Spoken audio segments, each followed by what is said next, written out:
ಅದನ್ನು ಬಿಟ್ಬಿಟ್ಟು ನಾನು ರದ್ದು ಮಾಡಿಬಿಡ್ತೀನಿ, ನಾನು ಕೊಡೋದೇ ಇಲ್ಲ ಅಂದರೆ ಏನು ಅರ್ಥ ರೀ? ಚಿನ್ನಸ್ವಾಮಿ ಸ್ಟೇಡಿಯಂನ ಹತ್ರ ವಿಧಾನಸೌಧ ಶಿಫ್ಟ್ ಮಾಡ್ಕೊಂಬಿಟ್ಟು ಇಟ್ಕೊಂಬಿಡಿಯುತ್ತೆ ಹೋಗಲ್ಲ. ಅದನ್ನು ನೀವೇ ಒಂದೊಂದು 5-5 ಎಕರೆ ಒಂದೊಂದು ಸೈಟ್ ಮಾಡ್ಕೊಂಡು ಮನೆ ಕಟ್ಕೊಂಡು ಅಪಾರ್ಟ್ಮೆಂಟ್ ಕೊಟ್ಕೊಂಡು ಮಾರ್ಕೊಂಬಿಡಿ ಹೋದ್ರೆ. ಯಾಕೆ ಮ್ಯಾಚ್ ಆಗಲೇಬೇಕು ಬೆಂಗಳೂರಿನಲ್ಲಿ ಅಂತ ಹೇಳಿದ್ರೆ, ಈಗ ಕಳೆದ ಬಾರಿ ಮ್ಯಾಚ್ ಆಡಬೇಕಂದಾಗ ಯಾವುದೇ ರೀತಿ ಕಾಲ್ತುಳಿತ ಆಗಿರಲಿಲ್ಲ, ಸೆಲೆಬ್ರೇಷನ್ ಆಗಬೇಕಂದಾಗ ಕಾಲ್ತುಳಿತ ಆಗಿರೋಂಥದ್ದು. ಇದನ್ನ ನಾವು ಮ್ಯಾಚ್ನೂ ಆಡ್ಸಲ್ಲ ಅಥವಾ ಪರ್ಮಿಷನ್ ಕೊಡಲ್ಲ ಅನ್ನೋ ರೀತಿ ಮಾಡುವಂಥದ್ದು. ಇದು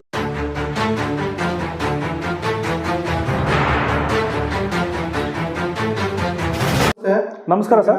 ಲಾಸ್ಟ್ IPL ವಿನ್ ಆದಾಗ ಕಾಲ್ತುಳಿತಕ್ಕೆ ಸತ್ತಿದ್ರು ತುಂಬಾ ಜನ. ಅದಕ್ಕೆ ನೀವೇ ಕೂಡ ಅಪೀಲ್ ಹಾಕಿದ್ರಿ, ಈ ತರ ಆಗಿದೆ ಅಂತ ಹೇಳ್ಬಿಟ್ಟು. ಅದ್ರ ಜೊತೆಗೆ ಈ ಸಲ ವುಮೆನ್ಸ್ದು ಕೂಡ ಇಲ್ಲಿ ಬೆಂಗಳೂರಲ್ಲಿ ಆಡಿಸ್ಲಿಲ್ಲ, ಇನ್ನು ಮೆನ್ಸ್ದು IPL ಆಡಿಸಲ್ಲ ಅಂತ ಹೇಳ್ಬಿಟ್ಟು ಮಾತುಗಳು ಕೇಳಿ ಬರ್ತಾ ಇದೆ. ಏನು ಹೇಳ್ತೀರಾ ಸರ್? ಸರ್, ನಾನು ಕಳೆದ ಬಾರಿ IPL ಮ್ಯಾಚ್ ಸೆಲೆಬ್ರೇಷನ್ ಮಾಡಬೇಕಂದಾಗ ಅಮಾಯಕ ಮಕ್ಕಳು ತೀರೋಗ್ತಾರಲ್ಲ, ಆಗ ನಾನೇ ಮೊದಲನೇ ಬಾರಿಗೆ PIL ಹಾಕಿದ್ದು ಹೈಕೋರ್ಟ್ನಲ್ಲಿ. ನನ್ನ ಪ್ರಾರ್ಥನೆ ಏನಿತ್ತು ಕೋರ್ಟ್ನಲ್ಲಿ ಅಂದರೆ, ಯಾರು ಇದನ್ನು ಅಂದರೆ ಸರ್ಕಾರ ಇದು ಹೊಣೆ ಹೊತ್ಕೊಂಡು ಯಾರು ಆ ರಾಜಕೀಯ ವ್ಯಕ್ತಿಗಳು ಇದನ್ನು ಆಯೋಜನೆ ಮಾಡಿದ್ದಾರೋ, ಸರಿಯಾಗಿ ಆಯೋಜನೆ ಮಾಡಿಲ್ವೋ ಅಥವಾ ಅವರ ಒಂದು ತಾಕತ್ತನ್ನು ಬಿಂಬಿಸ್ಬೇಕಂತ ಮಾಡಿದ್ರು, ಎಲ್ಲವನ್ನೂ ಲ್ಯಾಬ್ಸ್ ಮಾಡಿದ್ದಾರೆ. ಹಾಗೆ ಪೊಲೀಸ್ ಕಮಿಷನರ್ ಆಗಿರ್ಬೋದು, ಪರ್ಮಿಷನ್ಸ್ಗಳಾಗಿರ್ಬೋದು ಎಲ್ಲ ಇಲ್ಲೀಗಲ್ ಆಗಿದೆ, ಅವ್ರ ಮೇಲೆ ಕ್ರಮ ತಗೊಳ್ಳಿ ಅಂತ ಹೇಳಿ. ನಂತರ ಮಾನ್ಯ ಸಿದ್ದರಾಮಯ್ಯ ಅವರು ನಾವು ಏನೇನು ಪ್ರೇಯರ್ ಕೇಳಿದ್ವೋ ಅದನ್ನೆಲ್ಲನೂ ಕೂಡ ಕೋರ್ಟ್ ಕೊಡೋಕ್ಕಿಂತ ಮುಂಚೆನೇ, ಕೋರ್ಟಲ್ಲಿ ಹಾಕಿದ್ದ ತಕ್ಷಣ ನಾನು ಸರ್ಕಾರಿ ವಕೀಲರಿಗೆ ಕಾಪಿ ಕೊಟ್ಟಿದ್ದ ತಕ್ಷಣ 3 ದಿನಕ್ಕೆ ನನ್ನ ಎಲ್ಲ ಪ್ರೇಯರ್ಗಳು ಫುಲ್ಫಿಲ್ ಆಗಿಬಿಡ್ತವೆ. ನಂತರ ಕೇಸ್ ಕರ್ಕೊಂಡು ಹೋಗುತ್ತೆ ಮತ್ತು ಸರ್ಕಾರ ಯಾವುದೋ ಒಂದು ರಚನೆ ಮಾಡುತ್ತೆ, ಅವ್ರು ರಿಪೋರ್ಟ್ ಕೊಟ್ಟರು, ಅದು ಹಾಗಾಗಿ ಮುಗಿದೋಗುತ್ತೆ. ಬಟ್ ಇವಾಗ ಇಲ್ಲಿರೋ ಪ್ರಶ್ನೆ ಏನು ಅಂದರೆ, ಚಿನ್ನಸ್ವಾಮಿ ಸ್ಟೇಡಿಯಂಗೆ ಅದೇ ಆದ ಒಂದು ಇತಿಹಾಸ ಇದೆ ಸರ್, ಬಹಳ ಒಳ್ಳೆಯ ಇತಿಹಾಸ ಇದೆ ನೋಡಿ. 95ರಲ್ಲಿ ಭಾರತ ಮತ್ತು ಪಾಕಿಸ್ತಾನದ ನಡುವೆ ನಡೆದಂಥ ಒಂದು ಮ್ಯಾಚು, ಅವತ್ತು ಭಾರತ ಗೆಲ್ಲುತ್ತೆ. ಅನಿಲ್ ಕುಂಬ್ಳೆ ಸಾಹೇಬರಾಗಿರ್ಬೋದು, ಜವಾಹರ್ ಶ್ರೀನಾಥ್ ಅವರಾಗಿರ್ಬೋದು, ವೆಂಕಟೇಶ್ ಪ್ರಸಾದ್ ಅವರಾಗಿರ್ಬೋದು ಈ ಮ್ಯಾಚ್ನ ಗೆಲ್ಲಿಸ್ಕೊಡ್ತಾರೆ. ಇಡೀ ಭಾರತ ತಂಡಕ್ಕೇ ಚಿನ್ನಸ್ವಾಮಿ ಸ್ಟೇಡಿಯಂ ಅಂದರೆ ಲಕ್ಕಿ ಪಿಚ್ ಅನ್ನೋ ಒಂದು ಮಾದರಿ ಆಗಿರುವಂಥ ಒಂದು ಪಿಚ್ಚು. ಈಗ ಕಳೆದ ಬಾರಿ ಮ್ಯಾಚ್ ಆಡಬೇಕಂದಾಗ ಯಾವುದೇ ರೀತಿ ಕಾಲ್ತುಳಿತ ಆಗಿರಲಿಲ್ಲ, ಸೆಲೆಬ್ರೇಷನ್ ಆಗಬೇಕಂದಾಗ ಕಾಲ್ತುಳಿತ ಆಗಿರೋಂಥದ್ದು. ಇದನ್ನು ನಾವು ಮ್ಯಾಚ್ನೂ ಆಡಿಸಲ್ಲ ಅಥವಾ ಪರ್ಮಿಷನ್ ಕೊಡಲ್ಲ ಅನ್ನೋ ರೀತಿ ಮಾಡುವಂಥದ್ದು. ಇದು ಏನು ಭ್ರಮೆ ಅನ್ನೋದೇ ಅರ್ಥ ಆಗ್ತಾಯಿಲ್ಲ. ನೀವು ಇನ್ನೊಂದ್ಸಲಿ ಸಂಭ್ರಮಾಚರಣೆ ಮಾಡ್ದಿಲ್ಲ ಅಂದರೆ ಒಪ್ಕೊಳ್ಳೋಣ ಸರ್. ಮ್ಯಾಚಲ್ಲಿ ಯಾವತ್ತು ಕಾಲ್ತುಳಿತ ಆಗಿದೆ, ಯಾವತ್ತು ಏನಾಗಿದೆ, ಏನು ಅವಘಡ ಆಗಿದೆ, ತೊಂದರೆ ಆಗಿದೆ, ಏನೂ ಆಗಿಲ್ಲ. ಯಾಕೆ ಮ್ಯಾಚ್ ಆಗಲೇಬೇಕು ಬೆಂಗಳೂರಿನಲ್ಲಿ ಅಂತ ಹೇಳಿದ್ರೆ ಸರ್, ಇದೊಂದು ನೀವು ಬೇರೆ ರೀತಿ ನೋಡಿದ್ರೆ ಎಷ್ಟೋ ಜನ ಬಡವರು, ವ್ಯಾಪಾರಸ್ಥರು ಮತ್ತು ಅಲ್ಲಿ ಗಾಡಿ ಪಾರ್ಕಿಂಗ್ ನೋಡ್ಕೊಳ್ಳೋವಂಥವ್ರು ಅವರ ಜೀವನವನ್ನು ತುಂಬೋದಂಥದ್ದೇ ಈ 2 ತಿಂಗಳಲ್ಲಿ ಸರ್. ಈ ಮ್ಯಾಚ್ಗಳು ನಡೆದಾಗ ಅವ್ರ ಹೊಟ್ಟೆ ತುಂಬುತ್ತೆ, ಅವ್ರ ಮನೆ ಲೋನ್ಗಳು ಕಟ್ತಾರೆ, ಮಕ್ಕಳು ವಿದ್ಯಾಭ್ಯಾಸವನ್ನು ಮಾಡ್ತಾರೆ.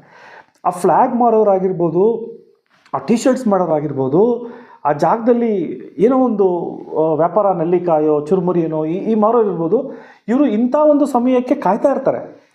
ಮ್ಯಾಚ್ ನಡೆದಾಗ ಏನೋ ಒಂದು ಕುಟುಂಬ ನಡೆಯುತ್ತೆ, ಒಳ್ಳೆಯದಾಗತ್ತೆ ಅನ್ನೋವಂಥದ್ದು. ಒಂದು ಕಡೆ ಇದಾದರೆ ಎರಡನೇ ಭಾಗ ಏನು ಅಂದರೆ ಎಕಾನಮಿ ಜನ್ರೇಟ್ ಆಗುತ್ತೆ, ಸ್ಟೇಡಿಯಂನ ಎಕಾನಮಿ ಜನ್ರೇಟ್ ಆಗುತ್ತೆ. ಮೂರನೇದು ಈ ಏನು ನಮಗೆ ಬೆಂಗಳೂರು ಅಂತ ನಾವು ಪರಿಗಣಿಸ್ತೀವಿ, ಇಡೀ ಪ್ರಪಂಚ IPL ನೋಡುವಂಥದ್ದು ಅಲ್ಲಿ ಕೆಳಗಡೆ ಬರುತ್ತೆ. ಚಿನ್ನಸ್ವಾಮಿ ಸ್ಟೇಡಿಯಮ್ಮು ಬೆಂಗಳೂರು ಈ ರೀತಿ ಇದೆ, ಆ ರೀತಿ ಇದೆ, ಒಳ್ಳೆ ಪಿಚ್ಚು, ಒಳ್ಳೆ ಸ್ಕ್ರೀನು, ಈ ರೀತಿಯಾಗಿ ಎಲ್ಲವೂ ಕೂಡ ಒಳ್ಳೆಯದಾಗುತ್ತೆ. ಸೊ ಇದು ನಡೀಲೇಬೇಕು. ಮೊನ್ನೆನೂ ಕೂಡ ಹೆಣ್ಮಕ್ಳು ಮ್ಯಾಚ್ಗಳಲ್ಲಿ ಫಿಮೇಲ್ ಮ್ಯಾಚ್ಗಳನ್ನು ನಡೆಸಲೇ ಇಲ್ಲ. ಯಾವತ್ತು ಫಿಮೇಲ್ ಮ್ಯಾಚಲ್ಲಿ ಏನು ಕಾಲ್ತುಳಿತ ಆಗಿದೆ ಅಥವಾ ಏನು ಅವಘಡ ಆಗಿದೆ, ಏನು ತೊಂದರೆ ಆಗಿದೆ, ಒಂದು ನಾವು ತುಂಬ ಎಚ್ಚರಿಕೆಯಾಗಿದ್ದೀವಿ ಅನ್ನುವಂಥ ಮೆಸೇಜ್ನ ಕೊಡೋಕ್ಕೆ ಇಷ್ಟೆಲ್ಲ ನಾಟಕಗಳು, ಡ್ರಾಮಾಗಳನ್ನು ಆಡ್ತಾ ಇರೋವಂಥದ್ದು ಸರಿಯಲ್ಲ. ಕಾಲ್ತುಳಿತ ಓಕೆ ಸರ್, ಕಾಲ್ತುಳಿತ ಆಗಿದ್ದು ಸಂಭ್ರಮಾಚರಣೆಯಲ್ಲಿ, ನಾಟ್ ಇನ್ ಅ ಮ್ಯಾಚ್. ಇದನ್ನು ಫಸ್ಟು ಸರ್ಕಾರ ಕರೆಕ್ಟಾಗಿ ತಿಳ್ಕೊಬೇಕಾಗತ್ತೆ. ಈಗ ಅಕಸ್ಮಾತ್ ನೀವು ಅಥವಾ ಸಾರ್ವಜನಿಕರು ಯಾರೋ ಆ ಚಿನ್ನಸ್ವಾಮಿ ಸ್ಟೇಡಿಯಂನಲ್ಲೋ ಅಥವಾ ಸರ್ಕಾರನ ನಾವು ಪ್ರತಿನಿಧಿಸಿದರೆ, ಚಿನ್ನಸ್ವಾಮಿ ಸ್ಟೇಡಿಯಮಲ್ಲಿ ಮ್ಯಾಚ್ ಮಾಡ್ತಿದ್ವಿ, ಆ 17 ಜನ ಮಕ್ಕಳುಗಳ ಫೋಟೋನ ನಿರಂತರವಾಗಿ ತೋರಿಸ್ತಾ ಇರ್ತಿದ್ವಿ ಮ್ಯಾಚ್ ಮುಗಿಯೋವರೆಗೂ, ಸೀಸನ್ ಮುಗಿಯೋವರೆಗೂ. ಅದನ್ನ ಯಾಕೆ ಮಾಡಲ್ಲ? ಆ ರೀತಿ ಯಾಕೆ ಮಾಡಲ್ಲ? ಅವ್ರ ನೆನಪು ಇರಲೇಬೇಕು, ಯಾಕಂದರೆ ಅವಘಡ ಆಗೋಯ್ತು, ತೊಂದರೆ ಆಗೋಯ್ತು. ಬಟ್ ಅವರನ್ನು ನಿರಂತರವಾಗಿ ಮ್ಯಾಚ್ ಮುಗಿಯೋವರೆಗೂ 2 ತಿಂಗಳು ಮ್ಯಾಚ್ ನಡೆಯೋವರೆಗೂ ನಿರಂತರವಾಗಿ ಅವರ ತೋರಿಸಿದ್ರೆ ಅವ್ರಿಗೊಂದು ಗೌರವ ಕೊಟ್ಟಂಗಲ್ವ, ಅವ್ರನ್ನ ನೆನೆಸ್ಕೊಂಡಾಗಲ್ವಾ, ಅವ್ರನ್ನ ನಾನು ತಪ್ಪಾಯಿತು ಅಂತ ಕೇಳ್ದಂಗಲ್ವಾ, ಅಥವಾ ನಿಮ್ಮನ್ನು ನಾವು ಮರ್ತಿಲ್ಲ ಅಂತ ಹೇಳೋ ಒಂದು ಮೆಸೇಜ್ನ ನಾವು ಕೊಟ್ಟಂಗಲ್ವಾ. ಇವನ್ನೆಲ್ಲ ಬಿಟ್ಟು ಎಲ್ಲ ಹಾಗಾದ್ರೆ ನೀವು ಚಿನ್ನಸ್ವಾಮಿ ಸ್ಟೇಡಿಯಂನ ಮುಚ್ಚಿಬಿಡ್ತೀರಾ? ಮುಚ್ಚಿಬಿಡಪ್ಪ, ಗೊತ್ತಿರಲಿ ಬೇಡ. ಪಾರ್ಕ್ ಮಾಡ್ತೀರಾ? ಇಲ್ಲ ನಿಮ್ಮ ಎಲೆಕ್ಷನ್ಗಳ ಒಂದು ಏನು ಕ್ಯಾನ್ವಸ್ಗಳನ್ನ ಮಾಡ್ತೀರಿ, ಫಂಕ್ಷನ್ಸ್ಗಳು ಮಾಡ್ತೀರಿ, ಅವಾಗ ಹಿಡ್ಕೊಂತೀರಾ? ಅಥವಾ ನಿಮ್ಮ ಔತಣ ಕೂಟ ಕುಂತ್ಕೊಂಡು ಎಲ್ಲ ತಿಂತಿರಲ್ಲ, ಮೇಯ್ತಿರಲ್ಲ, ಅದಕ್ಕೆ ಹಿಡ್ಕೊಂತೀರಾ? So why is this? ಅಥವಾ ಕುಡಿಯೋಕ್ಕೆ ಅಲ್ಲೇನೋ ಒಂದು ಕ್ಲಬ್ ಇದೆ ಅದನ್ನು ಮಾಡ್ಕೊತೀರಾ? ಇಲ್ಲ ಹೆಲಿಕಾಪ್ಟರ್ ಇಳಿಸ್ಕೊಳಕ್ಕೆ ಮಾಡ್ಕೊತೀರಾ ಮ್ಯಾಚ್ನ? ಅದು ಒಂದು ಕ್ರೀಡಾಂಗಣ. ಕ್ರಿಕೆಟು ಭಾರತದಲ್ಲಿ ಕ್ರಿಕೆಟರಿಗೆ ಬಹಳ ಮಹತ್ವ ಇದೆ. ಬೆಂಗಳೂರು ಅನ್ನುವಂಥದ್ದೇ ಹೊರ ರಾಜ್ಯಗಳಿಗೆ, ಹೊರ ದೇಶಗಳಿಗೆ ಚಿನ್ನಸ್ವಾಮಿ ಸ್ಟೇಡಿಯಮಿಂದ ಬೆಂಗಳೂರು ಗೊತ್ತಾಗಿದೆ ರೀ. ಇದನ್ನು ನಾವು ಪರಿಗಣಿಸ್ಬೇಕಾಗತ್ತೆ. ಹೌದು, ನಡೆದಿದೆ. ಅದು ನಡೆದಿರೋದನ್ನು ನಾನು ಅದಕ್ಕಾಗಿ ಪರ್ಮಿಷನ್ ಕೊಡಲ್ಲ, ಹಿಂಗಾಗೋಯ್ತು ಹಂಗಾಗೋಯ್ತು ಅನ್ನೋಂಥದ್ದು ಎಲ್ಲರ ಕೋರ್ಟ್ ಹೇಳಿದೆಯಾ, ಅಥವಾ ಯಾವ್ದಾರ ಸುಪ್ರೀಂ ಕೋರ್ಟು, ಹೈಕೋರ್ಟು, ಅಥವಾ ಯಾವ್ದಾರ ಒಂದು ಕಮಿಟಿ ಹೇಳಿದೆಯಾ ಇನ್ನೊಂದ್ಸರಿ ಹಿಂಗಾಗ್ಬಿಟ್ರೆ ಹಿಂಗಾಗುತ್ತೆ ಅಂತ? ನೋ, ಇದು ನೀವು ಸುಮ್ಮನೆ ಜನರಿಗೆ ಅವರ ಒಂದು ಹಿತಾಸಕ್ತಿನೂ ಕೂಡ ನೀವು ಹಾಳು ಮಾಡ್ತಾಯಿದ್ದೀರಿ. ಸೊ ಹಾಗಾಗಿ ಇಷ್ಟೆಲ್ಲ ನಾಟಕಗಳು ಅಥವಾ ಡ್ರಾಮಾಗಳು ಬೇಡ. ದಯವಿಟ್ಟು ಮ್ಯಾಚನ್ನು ಅವತ್ತು ಹೇಳಿದ್ರಲ್ಲ ಮಾನ್ಯ ಡಿ ಕೆ ಶಿವಕುಮಾರ್ ಅವರು ಹೇಳಿದ್ರು, ಯಾರು ಅಭಿರುಚಿ ಇದೆ, RCB ಮ್ಯಾಚ್ ಯಾರು ರುಚಿ ಇದೆ, ಆ ಟೀಮ್ಗೆ ಗೌರವ ಕೊಡ್ತಾರೋ ಆ ಯುವಕರಿಗೋಸ್ಕರ ನಾನು ಕಾರ್ಯಕ್ರಮ ಮಾಡ್ತೀನಿ ಅಂತ. ಸಂತೋಷ, ಅದು ಸರಿಯಾಗಿ ಮಾಡಿಲ್ಲ. ಹಾಗೆ ಯುವಕರಿಗೆ ಆ ಕ್ರಿಕೆಟಿಂದನೇ ಆ ಒಂದು ಮ್ಯಾಚ್ ಇದ್ರೇ ಆ ಒಂದು ಎನರ್ಜಿ ಅಥವಾ ಆ ಒಂದು ಆಸಕ್ತಿ ಅಥವಾ ಕ್ರೀಡಾದ ಮೇಲೆ ಇರುವಂಥ ಅಭಿಮಾನ. ದಯಮಾಡಿ ಕಿತ್ಕೊಳ್ಳೋಕೆ ಹೋಗಬೇಡಿ. ಕರ್ನಾಟಕದಲ್ಲಿ ಕ್ರಿಕೆಟ್ ಮ್ಯಾಚ್ ಇಲ್ದಿರೋ ರೀತಿಯೇ ಮಾಡೋ ಒಂದು ಹೋಗ್ತಿರೋವಂಥದ್ದು ನಾನು ಧಿಕ್ಕರಿಸ್ತೀನಿ. ದಯಮಾಡಿ ಇದು ಆಯೋಜನೆ ಮಾಡಬೇಕು. ಮತ್ತು ವೆಂಕಟೇಶ್ ಪ್ರಸಾದ್ ಅವರು ಈಗ ತಾನೇ ಅಧ್ಯಕ್ಷರಾಗಿದ್ದಾರೆ ಸರ್. ಅವರು ಕೂಡ ಬಹಳ ಹುಮ್ಮಸ್ಸಿನಲ್ಲಿ ಓಡಾಡ್ತಿದ್ದಾರೆ. ಸೊ ಹಾಗಾಗಿ ಹೋಮ್ ಮಿನಿಸ್ಟ್ರಿ ಆಗಿರ್ಬೋದು, ಅಥವಾ ಮಾನ್ಯ ಸಿದ್ದರಾಮಯ್ಯವರಾಗಿರ್ಬೋದು, ಎಲ್ಲ ಸರ್ಕಾರದ ಮತ್ತು IAS ಆಫೀಸರ್ಸ್ಗಳು ಈ ಮ್ಯಾಚನ್ನು ನಡೆಯೋಕ್ಕೆ ಏನು ಬೇಕೋ ದಯವಿಟ್ಟು ಬಂದು ICC ಅವರಿಗೆ ನೀವು ಇಲ್ಲಿ ನಡೆಸಬೇಕು, ಇಲ್ಲಿ ನಡೆಸಿ ನಾವೆಲ್ಲವನ್ನೂ ಕೂಡ ನಿಮಗೆ ಸಪೋರ್ಟ್ ಮಾಡ್ತೀವಿ ಅಂತ ಹೇಳಿ ಮೊದಲು ತೊಗೊಂಬಂದು ಮಾಡಬೇಕು ಅನ್ನೋದು ನಾನು ಯುವಕರ ಮತ್ತು ಕ್ರಿಕೆಟಿನ ಅಭಿರುಚಿ ಮತ್ತು ವ್ಯಾಪಾರ ಮಾಡೋವಂಥವ್ರು, ಹೊಟ್ಟೆ ತುಂಬಿಸ್ಕೊಳ್ಳೋವಂಥವ್ರು, ಅಲ್ಲಿನ ಕೆಲಸ ಮಾಡೋವಂಥವ್ರು, ಮತ್ತು ಬೆಂಗಳೂರಿನಾಗಿ ಚಿನ್ನಸ್ವಾಮಿ ಸ್ಟೇಡಿಯಂನ ಇತಿಹಾಸ ನನಗೆ ಗೊತ್ತಿರೋದ್ರಿಂದ ಇವೆಲ್ಲರ ಒಂದು ಧ್ವನಿಯಾಗಿ ಇವತ್ತು ಈ ಮಾತು ಹೇಳ್ತಾ ಇದ್ದೀನಿ ಸರ್. ಥ್ಯಾಂಕ್ ಯು, ಧನ್ಯವಾದಗಳು ಸರ್. ಮಾರ್ಚಲ್ಲಿ IPL ಇದೆ. ಈಗ ಕೆಲವರು ಸೋಷಿಯಲ್ ಮೀಡಿಯಾದಲ್ಲಿ ಚರ್ಚೆ ಆಗ್ತಿದೆ, ನೆಕ್ಸ್ಟ್ ಇಲ್ಲ IPL ನಡೆಯಲ್ಲ, ಸರ್ಕಾರ ನಡೆಸೋಕೆ ಅನುಮತಿ ಕೊಡಲ್ಲ ಅಂತ ಇದೆ. ಇದು ಕಾನೂನು ಅವಕಾಶ ಇದೆಯಾ?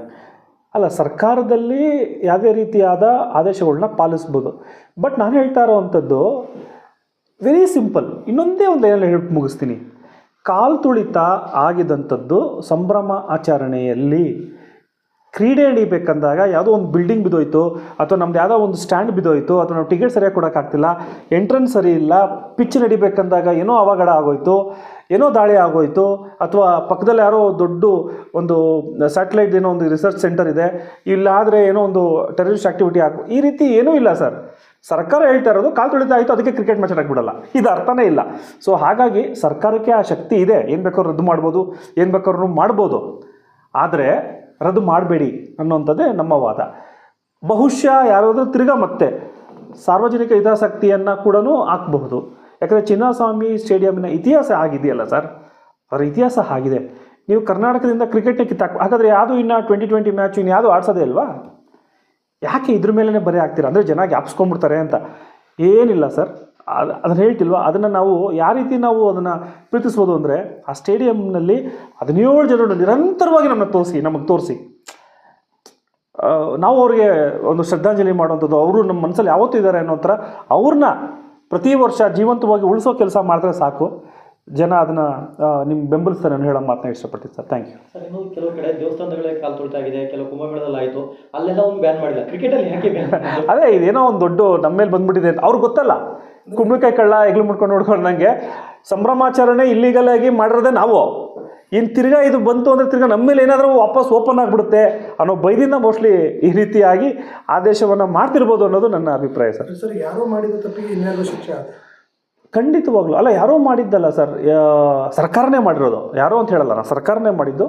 ಶಿಕ್ಷೆ ಯಾರಿಗಾಗಿದ್ದು ಸಾರ್ವಜನಿಕರಿಗೇನೆ.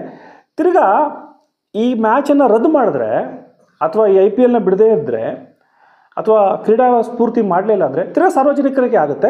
ಆದರೆ ಸಾರ್ವಜನಿಕರು ಯಾವತ್ತೂ ಸುನಾಮಿ ಆದಾಗ ಚೆನ್ನೈಗೆ ಹೋದರೂ ಈಗಲೂ ಕೂಡ ಆ ವೈಬ್, ಆ ವಾಸನೆ, ಆ ಸುನಾಮಿಲಿ ಸತಿ ಜನದ ನೆನಪಿಸ್ಕೊತೀವಲ್ಲ ಸರ್, ಆ ರೀತಿಯಾಗಿ ಇವತ್ತು ಹೋದರೂ ಅದು ನೆನಪು ಬರುತ್ತೆ. ಚಿನ್ನಸ್ವಾಮಿ ಸ್ಟೇಡಿಯಂ ಹತ್ರ ಹೋದರೂ ಈಗಲೂ ಅಷ್ಟೇ 17 ಜನದ ಆ ಉಸಿರಾಟ, ಆ ನೋವು, ಆ ತಂದೆ ತಾಯಿಗಳ ಗೋಳಾಟ, ಅವೆಲ್ಲವೂ ನಮ್ಗೆ ಕೇಳಿಸುತ್ತೆ. ಸೊ ಹಾಗಾಗಿ ಮುಂದೆ ಹೋಗಬೇಕಾಗತ್ತೆ. ಅಂದರೆ ಆಗೋಯ್ತು, ಆಗಬಾರ್ದಾಗಿತ್ತು, ಆಗೋಯ್ತು, ಈಗ ನೆಕ್ಸ್ಟ್ ಏನು, ಅವ್ರನ್ನ ಜೀವಂತವಾಗಿ ಉಳಿಸುವಂಥದ್ದು ಇದೊಂದೊಂದು ಅವಕಾಶ. ಅದನ್ನು ಬಿಟ್ಬಿಟ್ಟು ನಾನು ರದ್ದು ಮಾಡಿಬಿಡ್ತೀನಿ, ನಾನು ಕೊಡೋದೇ ಇಲ್ಲ ಅಂದರೆ ಏನು ಅರ್ಥ ರೀ? ಚಿನ್ನಸ್ವಾಮಿ ಸ್ಟೇಡಿಯಂನ ಹತ್ರ ವಿಧಾನಸೌಧ ಶಿಫ್ಟ್ ಮಾಡ್ಕೊಂಬಿಟ್ಟು ಇಟ್ಕೊಂಬಿಡಿಯತ್ತೆ ಹೋಗಲ್ಲ. ಅದನ್ನು ನೀವೇ ಒಂದೊಂದು 5-5 ಎಕರೆ ಒಂದೊಂದು ಸೈಟ್ ಮಾಡ್ಕೊಂಡು ಮನೆ ಕಟ್ಕೊಂಡು ಅಪಾರ್ಟ್ಮೆಂಟ್ ಕಟ್ಕೊಂಡು ಮಾರ್ಕೊಂಬಿಡಿ. ಹೋದ್ರಾಗಲಿ ಹೆಂಗೋ ಎಕ್ಸ್ಪರ್ಟ್ಸ್ ಇದ್ದೀರಾ ಅಪಾರ್ಟ್ಮೆಂಟ್ ಕಟ್ಟೋದ್ರಲ್ಲಿ, ಅದೇ ಮಾಡ್ಕೊಂಬಿಡಿ. ಅರ್ಥ ಮಾಡ್ಕೊಬೇಕು ಸರ್ ಅಂತ ಹೇಳೋಕ್ಕೆ ಇಷ್ಟಪಡ್ತೀನಿ ಸರ್. Thank you.